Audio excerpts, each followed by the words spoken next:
Good evening, everybody. I wanted to start by thanking our sponsors tonight. Maurice and Lenore Adis are pillars of this community. If you don't know them, it's too bad because they're some of the sweetest, most beautiful people that I know, aside from the fact that Lenore is a cousin. Talking about a family of givers, of lovers, of people who have a deep love for the Jewish people, of people who truly want to do what is right. And tonight is an opportunity for us to get together, to think a little bit more deeply about our Pesach and preparing for this awesome day. And all too often we fly through it. In those days where Maurice and I had those special moments in the morning and we got to learn a little bit of Perkei Avot together, we often spoke about the idea of preparation and taking time to not just walk through life, not let life happen, but make life happen. So B'ezrat Hashem, all these zchuyot of tonight's learning should be for them and their family. We should only have nachat from them and their kids, and God willing, together we'll see soon the Geulah, which is the way you end the speech, but I want to begin that way tonight. Okay, so Pesach, it's coming, it's here. And if you're like me, you're probably freaking out. I haven't even started cleaning yet. I have so many things I got to do. I'm not ready for the Seder. I have things I got to get organized. And this, for some reason, these weeks leading up from Purim to Pesach, we know you have 4 weeks. Like Rabbi Hadja was just saying, it's always there. You have 720 hours, Safek times 3, and you're still not ready. So why is that? And what is the Seder supposed to be? What are we supposed to walk away with from the actual Pesach experience? And I just want to share a few ideas. I want to be brief because we have another rabbi here who has a lot to share, and we all too often we take up a lot of space. But I want to share something that has been pressing on my mind.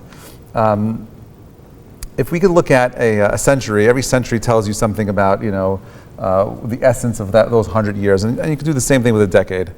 And if you think about the decade that we're in right now, 2020 really was a horrible beginning. Horrible things. Right? You started off with COVID. You started off with people having to segregate and separate and isolation. And it was just a horrible, horrible start of a year. And we keep moving, and that lasted for a few years. And finally you get out, and there's a little bit of respite. There is some light at the end of the tunnel. And then you have October 7th. Horrible. October 7th, 6 months ago, we still have our hostages. They should be freed soon, and they should be safe.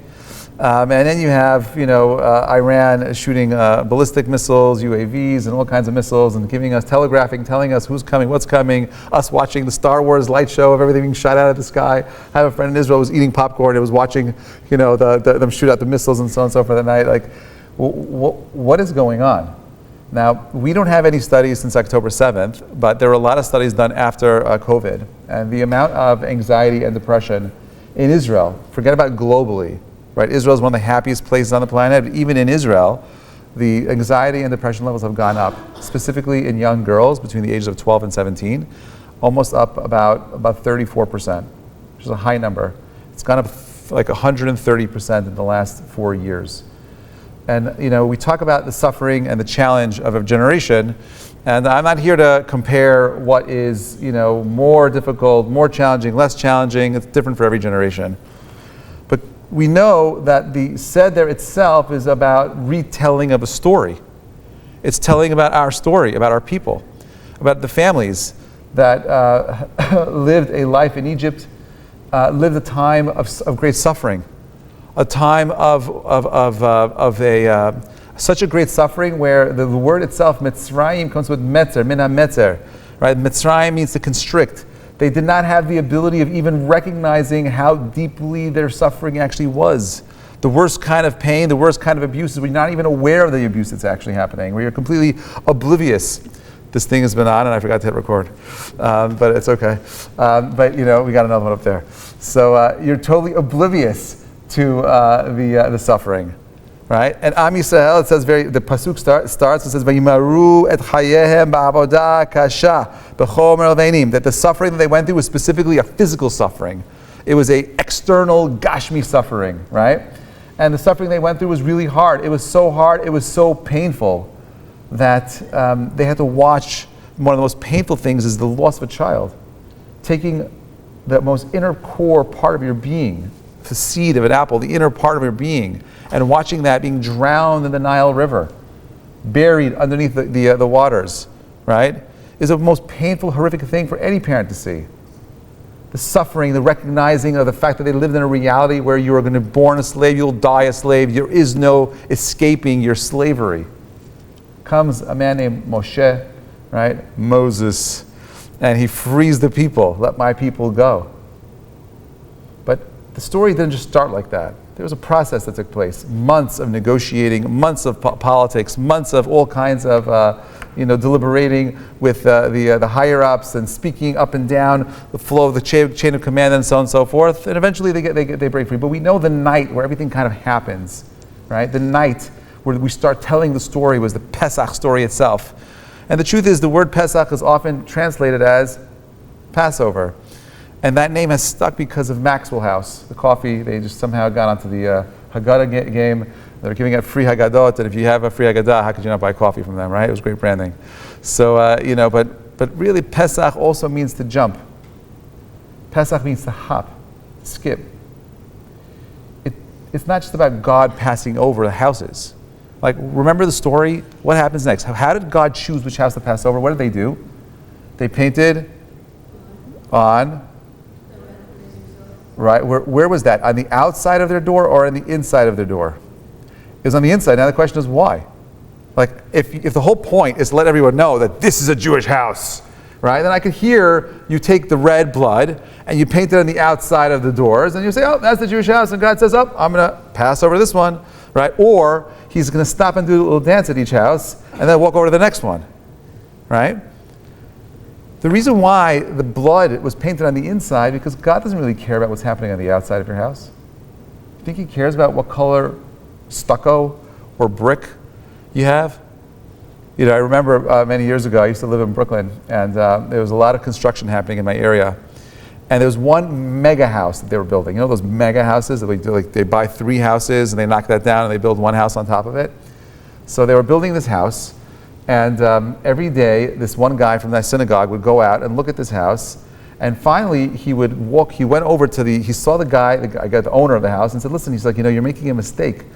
He's like, the windows, he's like, you're not putting the windows in the right place. The window, that main circle window should really belongs over here, not over there. He's like, what are you talking about? He's like, you can't tell me where to put my window. Like, it belongs right there, wherever the contractor says it belongs. He's like, no, he's like, you're not building the house for you. He's like, you're building it for me. You're building the house so I can look at the house, and therefore, if you're building the house for me, because who else would build a house like this, right? Might as well just put the window where I want it because you're building it for me anyway. Giving him a little bit of musar, right? The Passover story is not about superficiality. It's about depth and meaning. The whole idea of this time of preparing ourselves, of going into your homes and searching under your beds, through the crevices of your home for little chametz is really a metaphor about looking within yourselves. It's about recognizing that you had matzah, that what the matzah was baked on our backs, and we were going out into the desert, right? Do you know how hot matzah has to be in order for you to bake it? Right? It's about 220 degrees. If the matzot baked on our backs, okay, and it was 220 degrees, what would happen to us? We would melt. Okay, we'd be burnt. The Chachamim say that it was a miraculous event that happened. The matzot were cooking in that bag was a miraculous thing, and some people say went to Sukkot and they actually made the matzot in the actual ovens. Doesn't matter how you understand it, but the idea that they're carrying something lechem oni, poor man's bread. Why is matzah called poor man's bread? It's called poor man's bread because you'll see very soon. I know you forget it every single year, but it hurts, right? Right? It hurts matzah, right? And no matter what you do on Pesach, you're reminded every single time that this thing does not rise, that there's zero ego in the matzah. There's no room for puffiness. It's about humility. You start the whole entire holiday by humbling yourself. I do not know. I don't know what's going on. I don't know what God wants from me. I don't know. But there's no room for us as individuals to grow and to become something bigger and better if we don't create a space within ourselves to recognize that there's something missing. There's a Kutzker Rebbe who says, there's nothing more whole than a broken heart. There's pain in the world right now. There's so many people, even in this room, in pain. People watching in pain. Pesach, our families that survived going out of Mitzrayim, they were in pain. How did they deal with that pain? Is the whole Pesach Seder? There's a machloket. There's two ideas in therapy about, do you spend time going back and trying to understand where the actual anxiety and stress came from, going back and facing the demons of the past. And all too often, when you go back, depending on your therapy, and you're having your therapy session, you get lost in what was in your past, and you can't escape it. And the therapy that's supposed to be a healing process becomes a very destructive process. There's other ideas in therapy that the way in which you think about healing yourself is not thinking about what was, but thinking about where you're going to be. Where are you going? What are you building? I can't control what was. But the Pesach story does a little bit of both. Because what I got to do, I got to tell the story of where I was, but most importantly, where we're going. We're leaving Mitzrayim. We're leaving Egypt. We're leaving that place of constriction. We're leaving that place of slavery. You want to be free? You can't be free unless you know where you're going. Every single person suffers. Every single person goes through hardship. But the people that are able to move on, the people that have that understanding that what was, and it's painful. When you're able to embrace, like we start the Seder itself, we say Kadesh, Urchatz, Karpas, Yachatz, Magid, right? Those first 5 of that Seder is very simple. The first thing is you got to make Kiddush. What is Kiddush? You got to make a Kiddush means to make a hefsek, to make a separation between Kodesh Lachol. I got to separate 2 things.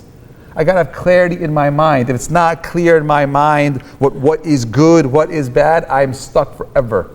I'm not going anywhere. Urchatz, I got to wash my hands without a beracha. What is the washing of the hands? It's literally elevating. I want to move something that's down here, and I want to make it more. I want to bring it up. Then you have the karpas. Karpas, Chachamim say, is symbolic of the dipping of Yosef's coat in the blood. Why do we start the Seder with the dipping of the blood? Well, you got to know how we got to Mitzrayim. We ended up in Egypt because we lacked peace. We lacked the ability to speak to our brother. We lacked the ability to feel empathy for a boy who lost his mother at a young age. We lacked empathy for a boy who may have been, given a little bit more attention. And that broke our family and ended us going down to Egypt, and we ended up in slavery as a result of it. We start the Seder with remembering how we got there. We didn't start with the we didn't start with the oppressive work in Egypt. We started with a family who was broken, who was unable to recognize their responsibility to their brother, who didn't take responsibility for caring for their loved one. That's how we ended up in Mitzrayim. And as a result of our brokenness, of our selfishness, of our self-centeredness, we ended up suffering even more. But the suffering isn't for naught. The suffering is there for a reason. The challenge is there for a reason. The reason why we go through that avodah kasha, the reason why we go through that hardship is because it creates a space for something more, a kli, a vessel that is full, could only hold so much. It's got a limit, it's 8 ounces, 7 ounces. But when a vessel is broken, it's infinite. It has infinite potential. You could put it back together, and it could be bigger, it could be greater, it could be stronger, it could be all kinds of things, right? But the idea of a broken vessel is what we're here for, right? There's 2 ways it's going to happen. It's going to happen by circumstance, which is super painful. It's going to happen by choice. Looking in the mirror and recognizing the lack of humility. Looking in the mirror and recognizing that I need to spend more time being more patient, more loving, more caring, more giving. I need to do more chesed. I need to spend more time learning. I need to spend more time developing the self, some self-care. That's what Pesach's about. It's about cleaning house. You want freedom? You want to be free? Well, what are you doing for it? How are you fighting for your freedom? Because getting freedom is easy, but keeping it, we see how hard it is right now. We live in a crazy world today. People want to go, they don't want a free world anymore. People don't want to think. They don't want to make choices. The whole of Torah itself is a book that's supposed to empower us to ask questions, to think, to love, to care, to grow, so you could have your own identities and make choices for yourselves. You could have the freedom to move in any direction you want. That's what the Seder is about. Yachatz. What do we do with Yachatz? We break the middle matzah.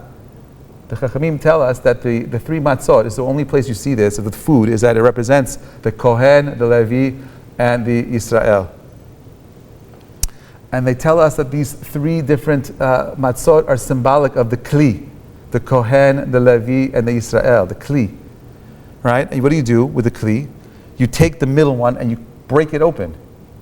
Take the biggest piece and you set it aside to eat for the afikoman. You can eat at the end of the Seder. Why are you doing that? Well, I'll tell you why I think we're doing it. We're doing it to remind ourselves that all of us are broken. We're taking the poor man's bread. We're breaking it. We're reminding ourselves that that's us. We're all broken. And what are we doing with it? We're going to hold that small little piece, the yud. It's supposed to look like a yud, right? And we're going to hold that up. And we're going to say, you know what? It's all from God. Small little things.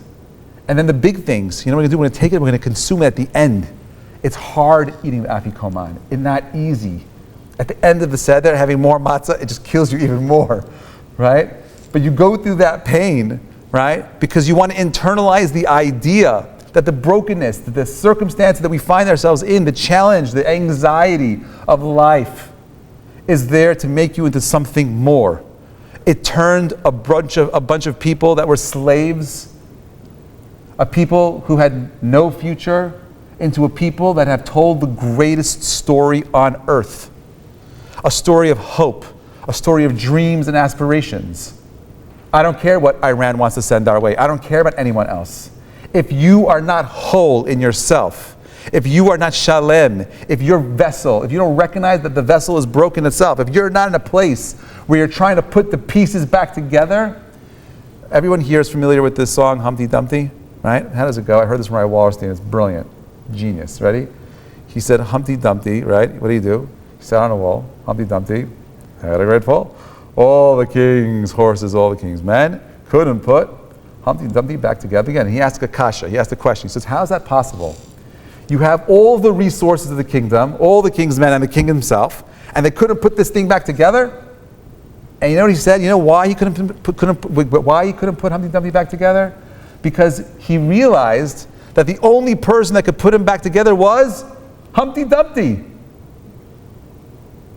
No one else could do it for you. You got to do it for yourselves. Pesach is about you doing it, you going out and searching, you going out and burning the chametz, you doing those things. No one's going to do it for you. You know, I was trying to look up, I was ChatGPTing earlier, is there a correlation between denial and the Nile, right? And even though it's a homophone, right, with these two words that sound the same, but they're very different. But you cannot go ahead and free yourselves from any kind of slavery, of any kind of challenge, if you are unaware of the fact that you're going through that challenge itself. Which is why the next step is magid. You got to tell the story. Don't say it to me. Vigad levincha. Tell it to the kids. You know why you're telling it to the kids? I say this to my friends all too often. I said, you know, you could fool your spouse into thinking that you're great, but you can't fool your kids. You have a story to tell, tell the kids. You know why? Because they're going to challenge you in every single point. Don't tell it to an adult. They're too busy to think about what you're saying. You tell it to my 7-year-old daughter, Emma, Tamima, and she'll ask you 1,000 questions about your story, right? Any kid will ask the questions. Ask the questions to the kids, not because they're unaware, it's because they're going to challenge you to think about what you're saying. Why is it that the name? Why did that come there? Why do they do this? Ask all those questions. Naturally, they do that. You want to tell a story, a Pesach? You want to be able to go ahead and Higat Levincha? You want to tell the story? What story, what challenges are you bringing to your family this year? Which part of your slavery, your personal avodah kasha, that it was embittered by the last few years, has got in the way of you becoming free? I believe that's what this Pesach is about. This Pesach is going to be it's not over yet. I don't know what's happening. In the Middle East is a tinderbox. It could open at any second. Unknown. But I know that one thing is for sure. The last Mishnah in Mishnayot says, Amar Rabbi Shimon ben Chalafta, Lo matzah HaKadosh Baruch Hu kli machzik bracha l'Yisrael el hashalom. There's no vessel that can hold blessings other than the vessel of peace. You know what the word shalom means? It means harmony. It means to be harmonious. It means to be in sync, balanced. That's what Pesach is about. That's what the Seder is about. How are you bringing balance into your world? How are you being more mindful of your own needs? How are you being more mindful of your own desire, need to grow? How are you dealing with the suffering, the challenge, the pain? No one's going to put the pieces back together but you. That's what Pesach is about. Pesach, the mouth that speaks. Speaking is what connects us to the people around us. Find someone to talk to. Go have someone that you're going to go ahead and share this with. Don't be in isolation. We learned the mistakes of COVID, right? Let's not forget the real power of Passover. Telling the story of a paro, a man who had an evil mouth, who tried enslaving us with speech. Speech is an expression of thoughts. The more clearly you think, the more clearly you live. My blessing to each of you is that you recognize that the challenges that we are going through, our broken vessels, make us whole and great. Embrace them by looking into the future and asking yourselves who you want to be. Forget about what was and become something more. Chag Sameach, everybody.